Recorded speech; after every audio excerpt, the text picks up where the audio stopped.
সাম্প্রতিক সময়ে একটি আলোচিত বিষয় হচ্ছে আমাদের পার্বত্য চট্টগ্রামের পাহাড়ি জনগোষ্ঠী যারা আছে তারা তারা দাবি করতেছে তারা বাঙালি নয়, তারা হচ্ছে আদিবাসী। এখন তারা কোন অর্থে আদিবাসী? তারা হচ্ছে বাংলাদেশে 50টার মতো নৃগোষ্ঠী এবং ক্ষুদ্র জাতিসত্তা আছে।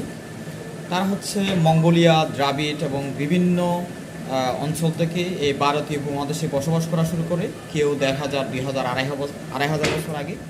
ঠিক সেই অর্থে বাঙালিও কিন্তু, অর্থাৎ আর্য বাঙালি পাকিস্তান এবং আফগানিস্তান খাইবার গিরিপথ হয়ে এই ভারতীয় উপমহাদেশে বসবাস করা শুরু করে। সে অর্থে বাঙালিও তো আদিবাসী হয়। তাহলে তারা শুধুমাত্র এই তাদের যে অঞ্চল, তাদের যে পাহাড় অর্থাৎ পার্বত্য যে চট্টগ্রাম, তারা সেটা কিভাবে তাদের শুধু দাবি করে, ঠিক আছে?